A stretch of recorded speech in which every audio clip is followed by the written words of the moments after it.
There will be no negotiations. There will be ultimatum demands to the Russian Federation. And Russia will accept them. There is no way to negotiate. The positions of the parties are completely incomparable. Ukraine says it wants to hold talks. To put it mildly, we do not want war either. You understand that this is nonsense, and so on. But negotiations, what are they about, Mr. Mykhailo? Yesterday, only the lazy person did not send me this video. Since we have been talking here since the first day of the full-scale invasion, I decided to start with us. I am told that this video is a bit about different things, but it seems to me that one follows from the other. In the classical sense, I don't think there will be any negotiations. We have to speak from a position of strength if there is to be anything like negotiations. So I propose to start with this. Mykhailo Podolyak, the president's advisor to the Lions, is with me. I welcome you. So Mr. Podolyak, let's talk about the negotiations. I really like people with such a romantic, I'll put it delicately, character.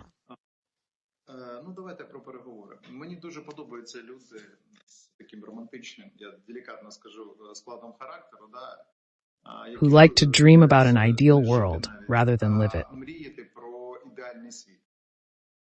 Of course, there are no such negotiations with the Russian Federation in the classical type, when there are countries with certain positions or negotiating groups looking for a compromise. The Russian Federation is a country whose structure is based on the fact that either they demand something in an ultimatum and get it, or they demand something in an ultimatum and get it. Therefore, both the first and the second videos you cited clearly state the following positions. First, if there were a truly fundamental, properly constructed coalition today, which could definitely do it with resources, and this coalition has much more resources,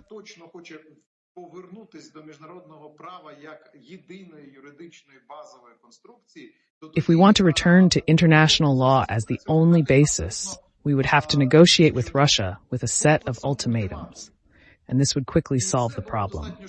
But unfortunately, the global political community continues to act on the principle of concessions to Russia, which has already led to problems in 2014 and is repeated today.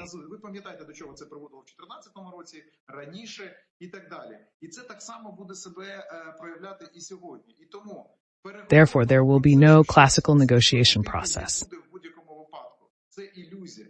The negotiations will be with ultimatum demands from one side or the other. For Ukraine and the coalition to be able to demand something in an ultimatum, we need tools of coercion, which unfortunately are still not available in full. The Russian Federation is clearly stating its position. We will not negotiate with you. Putin speaks directly and frankly. Look, we want this stage of the war because they already have the next stages of the war planned. At this stage of the war, we want you all to lose, all of you, not Ukraine. From Ukraine, we want concrete gains in the form of territories, in the form of giving up the army, and in the form of giving up sovereignty. That is, the language, church, and information should be monopoly Russian on the territory of Ukraine. That's what Putin is demanding, and he's been explicit about it. I then ask everyone who talks about the negotiation process, where do you see a structure for negotiations here? That is, you are ready to do this, and Putin will not talk to you about anything else. There will be no compromises.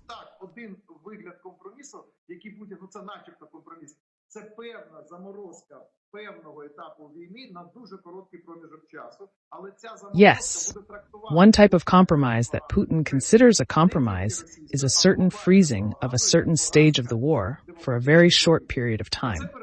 But this freeze will be interpreted by global propaganda, and I emphasize that not only Russian propaganda, but global propaganda as a defeat of the democratic coalition. We need to negotiate about this. That is why we need to look at what is happening objectively. Ukraine's position is clear: negotiations on the basis of international law with Russia's coercive tools.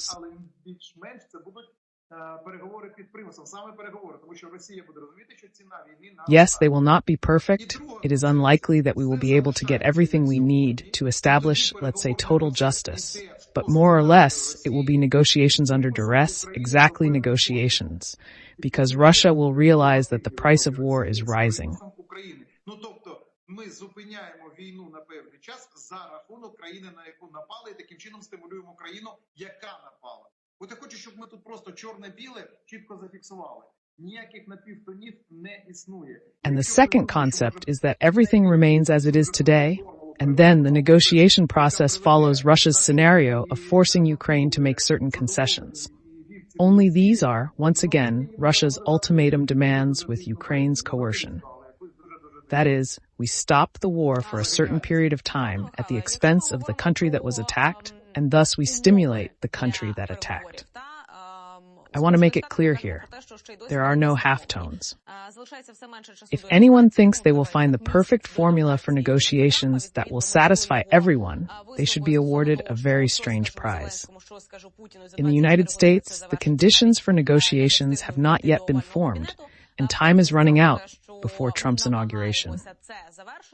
Потім він сказав про те, що насправді ця війна складніша, ніж у Сирії. Відповідно, ми пам'ятаємо, що режим Асада там був 53 роки, і кожен з українців подумав про те, що має Дональд Трамп на увазі. Trump said that, I'll say something to Zelensky, I'll say something to Putin, and in 24 hours it will be over. But later admitted that the war is more complicated than in Syria.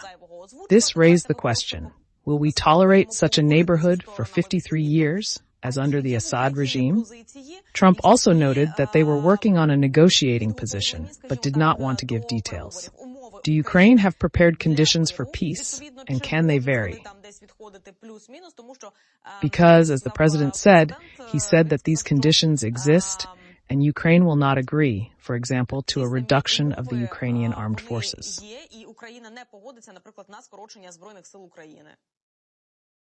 The armed forces of Ukraine is one of the key requirements of the negotiation process because it is a guarantee of security. The president emphasizes the need for a clear understanding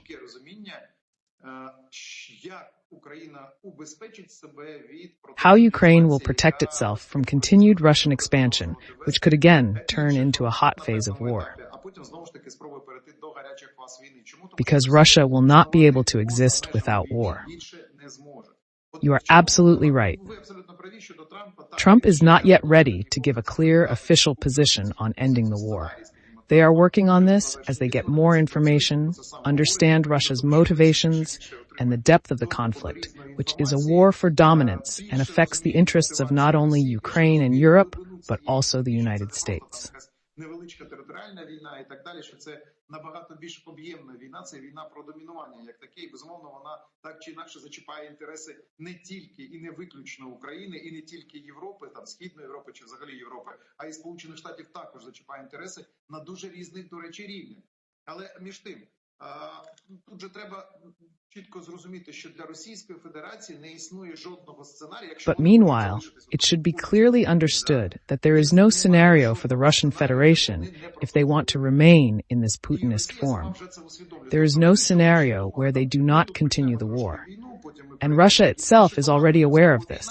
That is, they used to think that we would start a little war here, then move to some other format, then another war in another format, and so on. Є єдиним способом, єдиним механізмом, який буде гарантувати існування Росії. In Russia, and Putin in particular, there is a clear realization that war is the only way to ensure the existence of Putin's type of Russia. They will not be able to get out of it. 2022, 2023, and 2024 are different situations, and estimates change as circumstances change.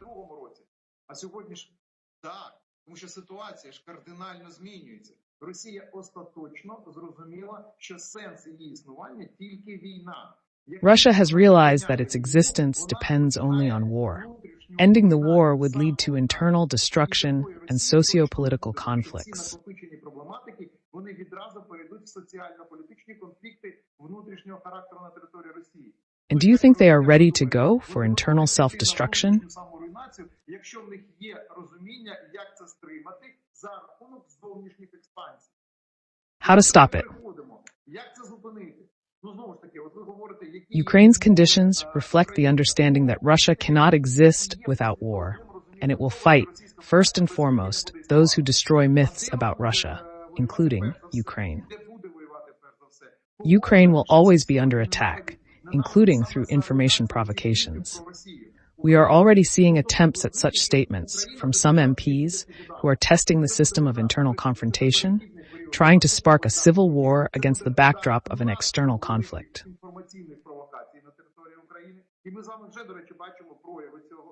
Тобто спроби такі я там не буду казати, ви прекрасно знаєте, про які заяви, яких там панів я говорю, які сьогодні, до речі, працюють в якості народних депутатів. We will make some statements, test whether certain social groups are ready for this internal confrontation, despite Russia's external expansion.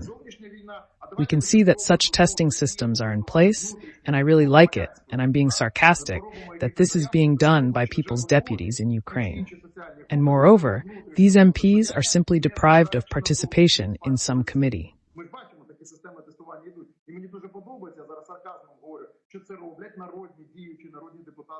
It's cool when a person says, let's start scratching each other here as a civil confrontation, and I'll exchange my participation in the reintegration committee, and that's it. That is, I will pay such a small price for this, what I am doing, and so on. The Russian Federation will not leave us alone. And then the question arises, how can we protect ourselves from this? What is the president of Ukraine talking about? First, it is clear guarantees that can be realized, for example, through participation in a security alliance. Why? Because then not only Ukraine, but also other European states assume responsibility for the non-recurrence of the war, for the fact that there will be no next stage of the war.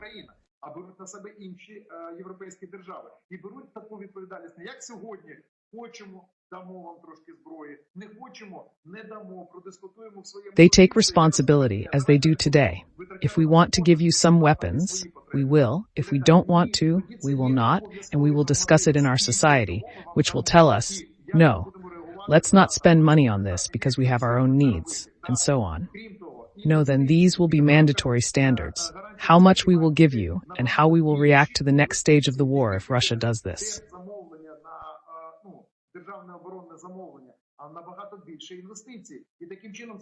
In addition, investments, because within the framework of security guarantees, there should be much more investments, not only through the state defense order, but also much more investments.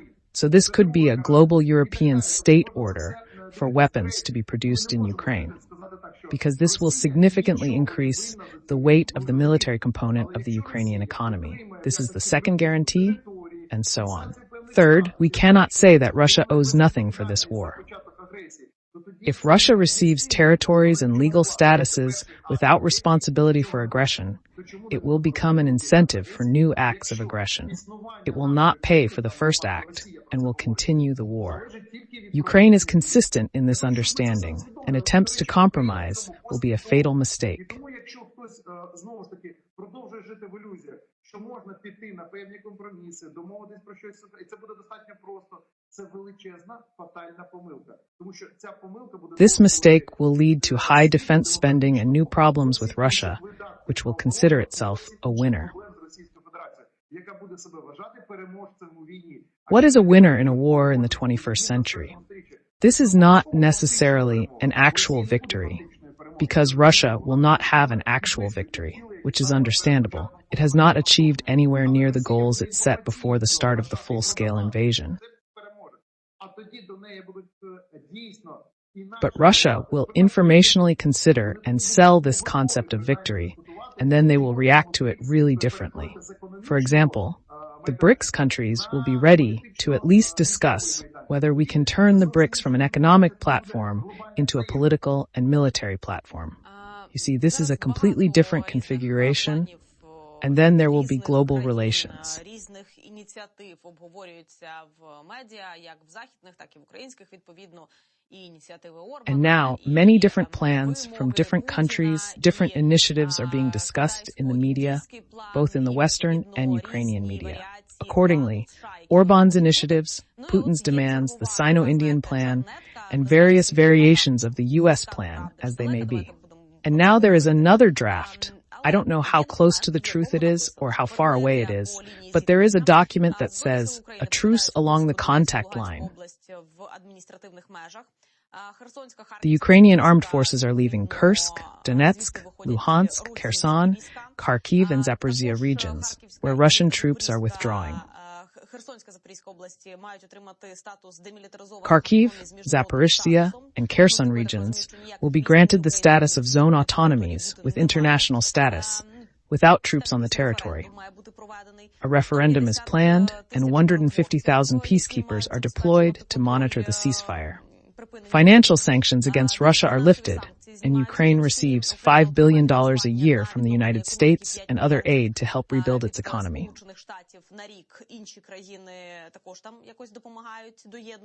Accordingly, Ukraine renounces NATO for 50 years, and Russia and Ukraine must agree on the number of their military contingents in the European part of their country's territory. To what extent can this plan be a U.S. plan? Let's wait until there is an official release, whether it is a plan or not. The plan looks good, but there are problems, in particular with the autonomy of the two regions. Russia started the war to get this plan, if it again believes it has the resources to continue the war. It is important to show why Russia would agree to this, and not Ukraine, with which it has clear relations. Тому що коли ви такий план хочете запрезентувати, ви маєте показати, чому Росія погодиться на це. Не Україна. З Україною зрозуміло, да, ми там маємо певні відносини, ми працюємо прозоро. We can debate with our partners and make arguments. Свої аргументи, партнери свої і так далі. I want to hear arguments that will force Russia, because Ukraine is talking about these arguments, military, economic, and diplomatic. Economic and diplomatic arguments are partly not used, as sanctions are effective but not strong enough to significantly increase the cost of war for Russia.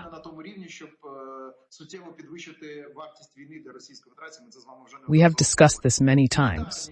Military tools, I understand, if Ukraine had a parity number of weapons, for example 150 versus 150 tactical aircraft, then we would see how it works on the battlefield.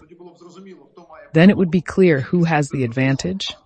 It would be quantitatively clear who is more effective in terms of the quality of planning operations or the quality of destroying the opponent.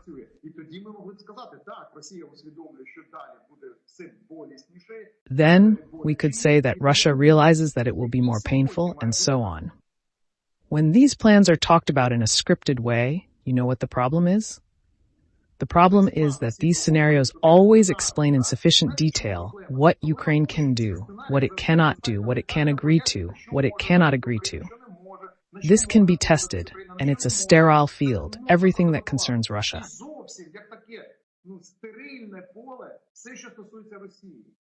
What are the levers of influence on Russia? Ask Putin, call Putin, tell him, come on. He is telling you frankly now, I have an intercontinental ballistic missile that will be equal to a nuclear strike in a group. He is seriously talking about this all the time. Do you want to call him and say, look, you have weapons there, you have a large number of engaged, unnecessary human resources that you can spend 1.5, 2 or 3,000 a day, regardless of what happens to them there. But let's just stop there. He will say, and what will I get for this? Will you give me the space of the former Soviet Union under total police control? Will you? No, you don't want that. You want some kind of autonomy.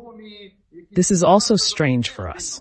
You understand what autonomy means, where the Russian Federation will have the right to work technologically to hold a referendum. You saw the elections in Romania, the presidential elections, right? Have you seen what is happening today in Moldova, a country that lives in the knowledge of what war is next door?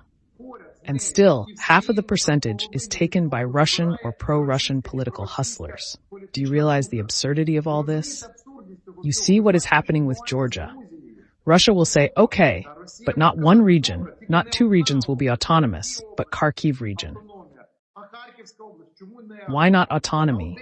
And Odessa and Mykolaiv regions, why not autonomy? And so on. Let's hold referendums there as well. I have already talked about this. For Russia, the beginning of such negotiations where you fix, it is not clear with what arguments, but you say, look, here we are freezing.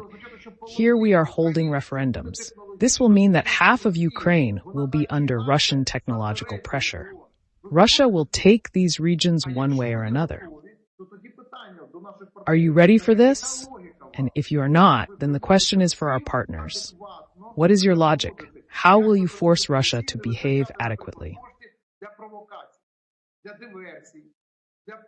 How can we stop Russia from spending money on provocations and sabotage so that the regions become completely Russian in 5 years? Everything Ukrainian will be destroyed, deported, and people will be intimidated. It will be similar to the situation in Syria with mass graves.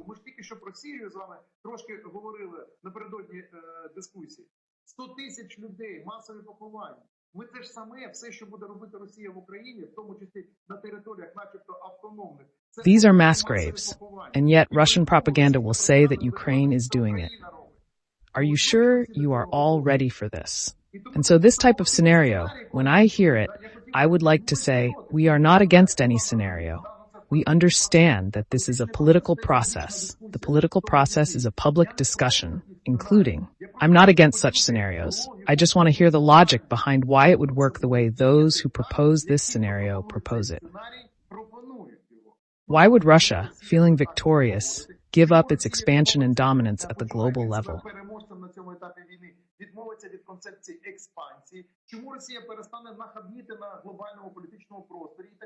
Why will this happen? Especially if you lift the sanctions and it receives additional revenues from the war. I want to understand this logic.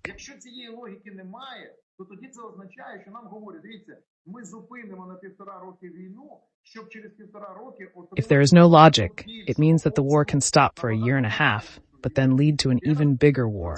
Russia can only exist in a state of war. Why is Trump flirting with Putin? Perhaps he is trying to restore good relations with him. На вашу думку, для чого Трамп заграє з Путіним? Тому що я подивилася цю його прес-конференцію на 1,5 години. Ну, і це виглядало як загравання, тому що, я розумію, що, можливо, таким чином він хоче to persuade him in a good way. But again, we return to something that has never been voiced.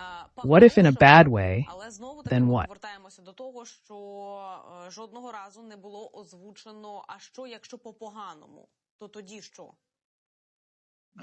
And this is not flirting. No, this is just the style of such charismatic politics. When you want to dominate through this, look, I'm opening the door. We'll either agree or continue. He hasn't said what will happen next, so we need to wait a little bit. But this is a claim to global leadership. I think it looks good today, but we'll see what happens next. We need to give it some time. Once again, Trump is behaving almost perfectly technologically so far. He is encouraging the parties, that is, he says, we can go for this, we can think of such and such scenarios. He doesn't say what kind of scenarios. He gives the parties the opportunity to formulate their positions. Ukraine is working at different levels, including the presidential level, while Russia has so far demonstrated only one goal, to destroy Ukraine. I don't understand when someone says, we will reach an agreement with Russia, and Ukraine will have a chance to survive.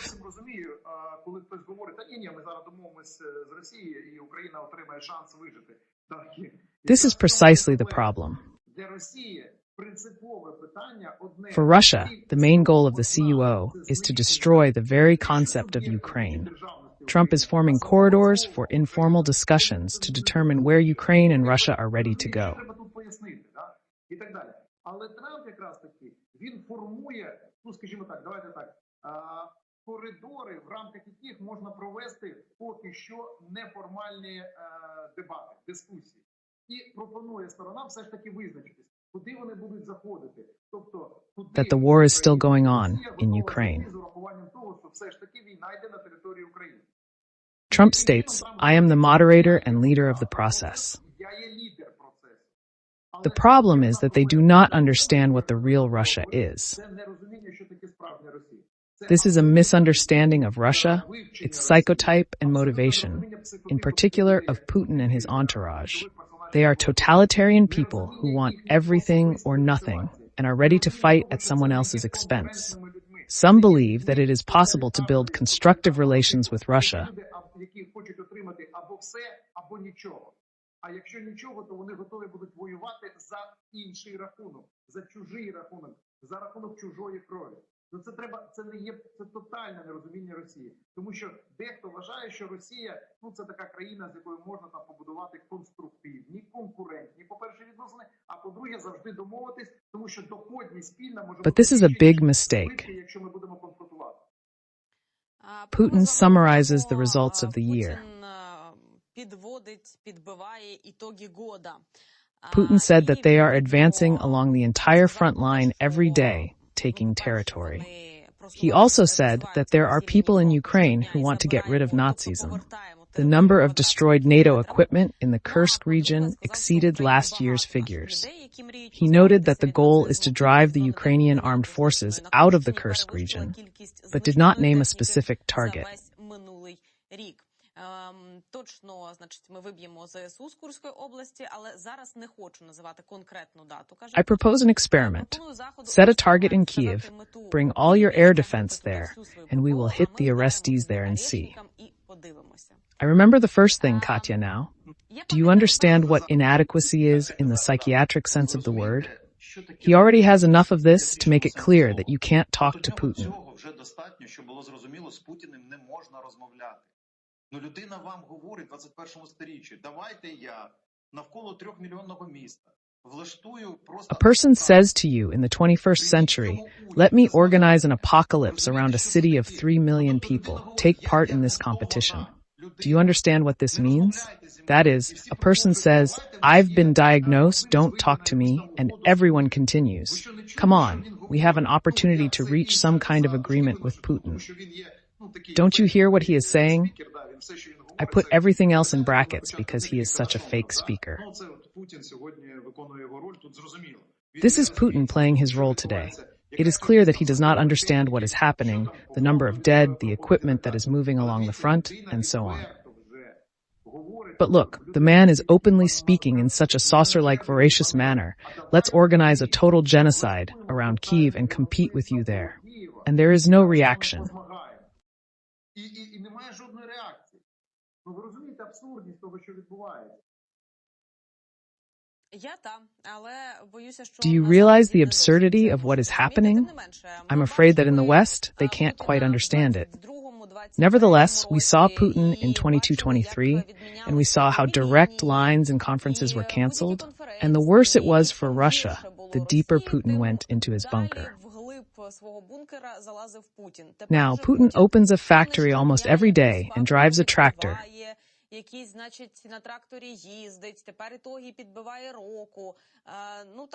Now he is summarizing the results of the year. He has started to feel a little freer. In my opinion, this is a classic problem. The lack of behavioral analysis, psychotypical behavior of people like Putin. Yes, today he behaves like a person who is very afraid of everything. Whenever he feels that there are no risks, he manifests his presence everywhere.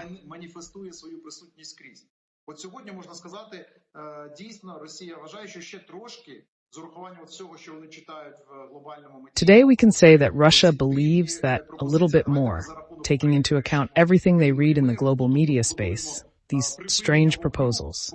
Let's decide war and peace at the expense of Ukraine. Let's build a ceasefire at the expense of Ukraine. Let's take everything away from Ukraine and assume that international law is working extremely effectively. Putin is aware of this, and that's why he is manifesting himself. He is behaving more like a match. Putin is like this cool eccentric and so on. Again, this was a mistake because no one profiled him in terms of behavioral reactions, in terms of the logic he uses when he makes public speeches. And today they don't do that. But you are right. When he's afraid, when he realizes that everything is not going according to the script, and when the West really has a decision to work more rigorously against him, then he hides.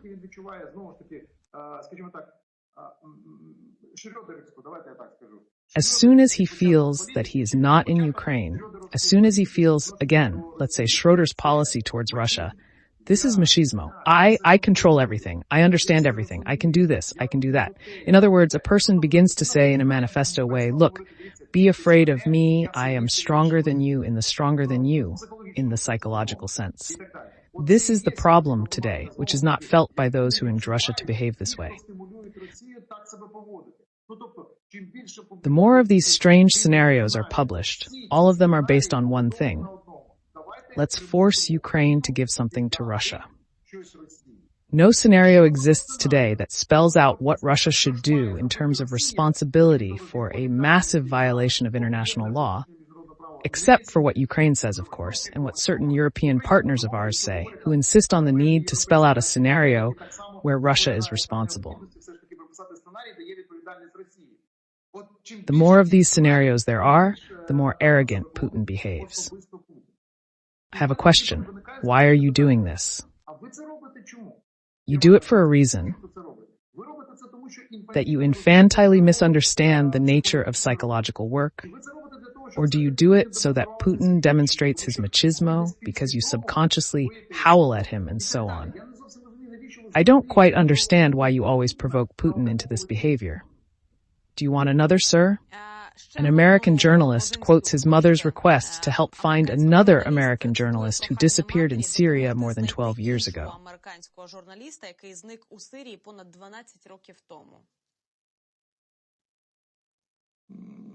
And what? No one will look for anything. Imagine a person turning to Putin who supported the Assad regime and helped it kill hundreds of thousands. Because it is just one cemetery 40 kilometers from Damascus and there are many. Сотнями тисяч, тому що це лише одне кладовище за 40 кілометрів від Дамаска, а там їх багато, відповідно, каже про те, що допоможіть знайти журналіста, який зник 12 років тому. This person is asking for help in finding a journalist who disappeared 12 years ago, even though we are looking at cemeteries with 100,000 victims of the Assad and Putin regimes.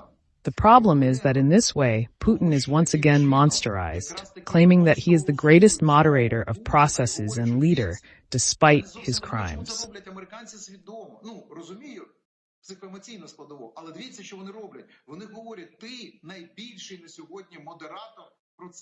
They are doing it themselves, and I don't quite understand why, because Putin has already been zeroed out. Everything that was said about him has been proven to be untrue. And here again, these same people are appealing to Putin, the bright figure of the modern world, to resolve some issues that humiliate our citizen, his troops, his Wagnerians, who tortured people along with Assad. But you're a great man. Come help us now. It is a self-deprecation that stimulates Russia's policy, arrogance, and blackmail. After 3 years of war, we have realized that Russia is not a country, but a monster to be fought with. And Putin is not the man we used to talk about. От сьогодні, подивіться, за 3 роки війни ми вже прийшли начебто до концепції, що Російська Федерація це не є країна, ну вона є безумовно монстр з точки зору відношення до свободи там життя. Today, they are voluntarily returning and want to pay a much higher final price that Putin must pay. This is a mystery, and we are planning new highways in new regions of Russia. Of course, we all know what these new regions are. Not long ago, I showed a video from Bakhmut, which was liberated by Putin, where for a year and a half we can see the wasteland and scorched earth that Putin left behind.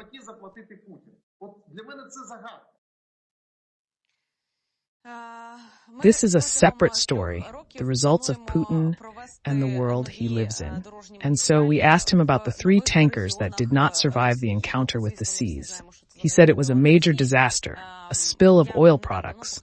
If you thought it was about tanker wrecks and oil on the seashore, then no, the oil spill is a big disaster for Putin. Пустош і випалену землю, яку Путін залишив після себе, відповідно. Тому так. Це окрема історія, звісно. Of course, he will fight it.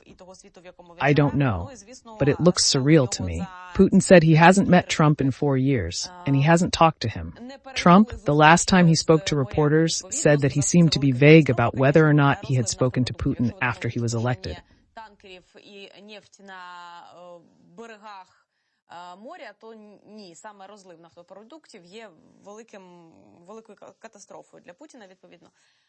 Ну і з цим він якось буде... Do you think this conversation took place or not? It's difficult for me when two people, optically, as you say, talk about it, but Putin is not a person who will tell the truth 99.8% of the time. З Трампом і, відповідно, не говорив з ним. Трамп, коли останній раз говорив з журналістами, сказав про те, що він якось так, доволі обтічливо сказав про те, що говорив він з Путіним після обрання, чи не говорив. На вашу думку, це розмова? For example, when he talks about his biological needs, maybe it's true, to go somewhere or eat something, but the rest is nonsense or a lie. Putin is a man with super valuable ideas, who lives in an illusory world, believes in all these myths, so he cannot tell the truth. Тому що, наприклад, коли він говорить там про якісь свої біологічні потреби, то певно він говорить правду. Ну, що йому там треба кудись піти, ви розумієте, куди, чи щось з'їсти. Я думаю, що тут він правду говорить. А 99,8% це маячня чи брехня. He is waking up with opposing positions and will provoke with relevant statements. В світі, в ірраціональному світі вірить в всі ці міфи, і тому він не може говорити правдиві речі. Він буде щодня прокидатись He will say that they have not communicated, then that they have. Putin is not a person to listen to. I keep saying this, except in cases of medical necessity.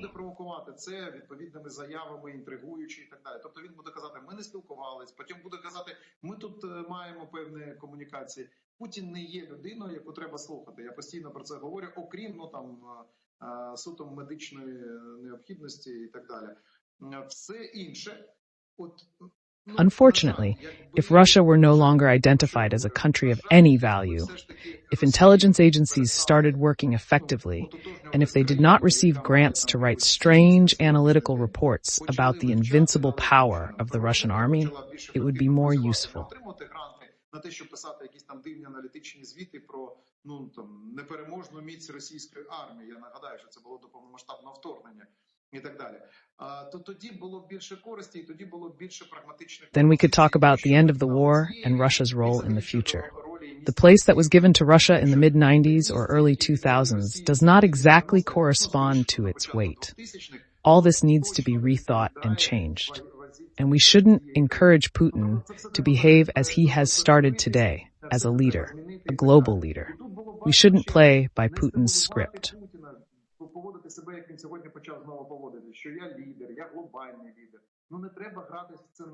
All these Syrian wars, Georgian wars, Ukrainian wars, of course, these are all problems when you all play into Putin's script. It's already clear that he has no intelligence, no strategizing, no sufficient resources.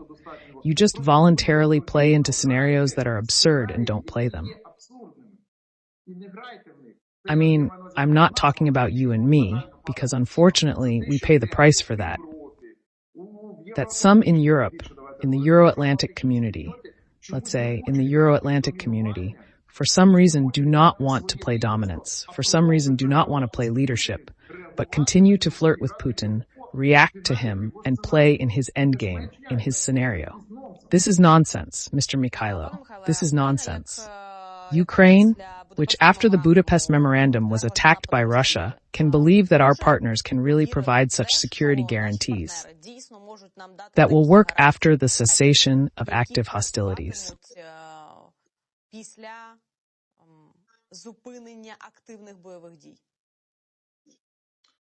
Falling in love with nonsense that you want to love very much is the main problem of humanity as such. A person always wants to believe in something that they will not have in the end because it is easier. than to do the hard work that Ukraine is doing today. Ukraine says that there can be no abstract guarantees, no memorandums like the Budapest Memorandum. They don't work. There can only be one thing. A potential enemy must clearly understand through its intelligence that a retaliatory strike will be very, very cruel and deadly for a number of sectors of the Russian Federation. What does this mean?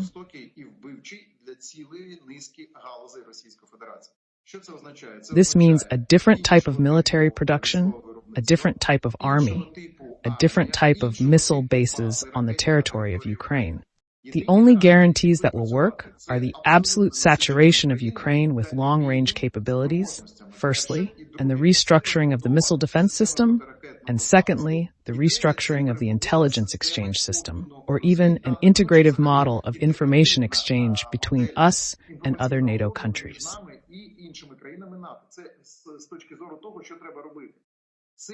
This is from the point of view of what needs to be done. This is different. This is a fiction. That is, you can sign any memorandums, Russia will erode other societies, the propaganda machine will work, informally will work, and so on, to weaken, reduce support, functional support for Ukraine, and immediately after that it will attack again, because it will consider itself capable of doing this on the territory of the former Soviet Union. Bases, production, the army, and of course, the reformatting of NATO as such. We need to stop being afraid to call a spade a spade. One of these things is the invitation of Ukraine to join a collective alliance and the formation of a collective pan-European combat-ready army on the basis of the Ukrainian armed forces. Mr. Mykhailo, I thank you for the conversation and see you next time. As is traditional, I would like to conclude by adding, glory to Ukraine, glory to Ukrainian heroes, and death to those damned enemies of ours. Побачимося з вами. Бережіть себе і па-па.